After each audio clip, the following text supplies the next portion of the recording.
Frérot, merci d'être avec nous et merci de nous rejoindre. Mais on va parler d'un thème qu'on aborde régulièrement dans Télématin, le diabète en augmentation constante Oui, dans notre pays. absolument. Mais là, la bonne nouvelle, c'est que on va parler d'une technique qui permet de dépister ce diabète Ce diabète rapidement et facilement. très précocement. Alors le diabète, on peut le rappeler, c'est 6% des hommes, 4% des femmes dans notre pays. Plus de 3 millions de Français sont concernés. Conséquences, eh bien, les conséquences de ce diabète sont considérables. Maladie cardiovasculaire, mais aussi atteinte des nerfs, atteinte des yeux, atteinte des reins. Et il faut compter que chaque année, il y a 10 000 amputations dans notre pays, uniquement dans notre pays, à cause du diabète. Et cette maladie, le problème, c'est qu'elle est insidieuse. Elle peut se développer pendant 10 ans sans être dépistée. Résultat, c'est 800 000 malades dans notre pays qui s'ignorent, 800 000 malades non dépistés. Or, on sait qu'un diabète non dépisté, donc non traité, double le risque global de mortalité.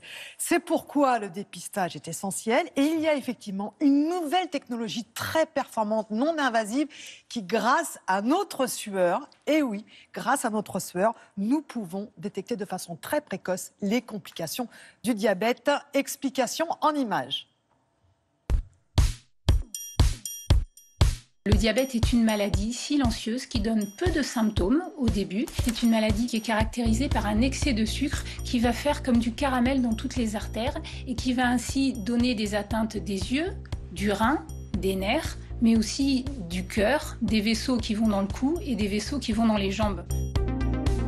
Ainsi, en dépistant le diabète plus tôt, cela va permettre de mieux traiter les patients et d'éviter l'apparition des complications de la maladie qui font toute sa gravité.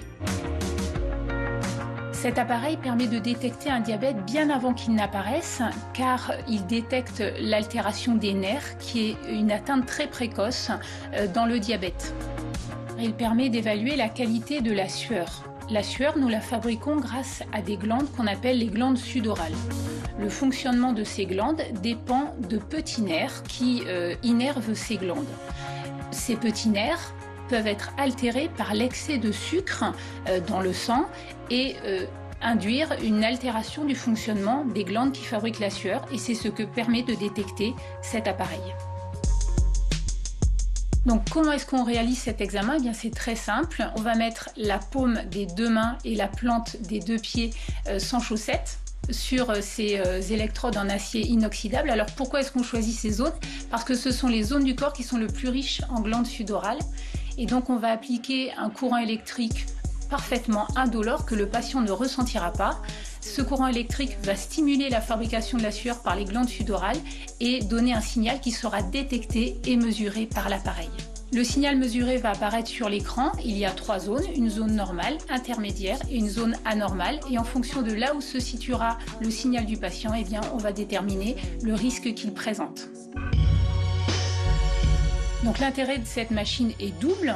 D'abord, chez les diabétiques, c'est d'évaluer l'atteinte des nerfs, pour lesquels il y a très peu d'outils diagnostiques. Et pour les patients qui ne sont pas diabétiques, ça va permettre de déterminer leur niveau, leur risque de devenir diabétique, d'être dépisté plus tôt, pris en charge plus tôt et d'éviter les complications de la maladie. Compte tenu de la facilité d'utilisation, de la simplicité de ce test, de la grande accessibilité, puisque 350 pharmacies d'officine disposent de cet appareil, on ne peut qu'encourager toute la population à faire ce dépistage pour éviter de laisser le diabète, qui est une maladie silencieuse, évoluer à bas bruit et être à l'origine de complications graves.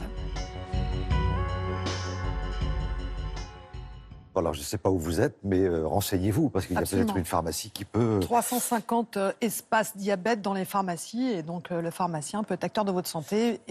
Alors écoutez bien, c'est une information qui vient du Japon et qui peut être très très intéressante si vous êtes concerné par ce problème. Oui, parce qu'en fait, c'est vrai que la diététique, c'est la pierre angulaire de la prise en charge du diabète, même s'il existe des médicaments très performants.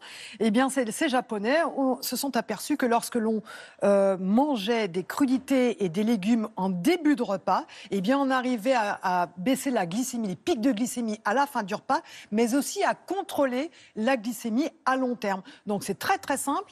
Voilà, ça ne demande pas beaucoup d'efforts, simplement manger des crudités et des légumes en début de repas et on arrive à mieux contrôler son diabète de façon tout à fait naturelle. Parfait, merci beaucoup Christelle. Merci et puis, à vous, donc, Thierry. vous allez sur le site de Télématin pour tous les renseignements concernant le diabète. Entre autres, on va aller voir maintenant une très très belle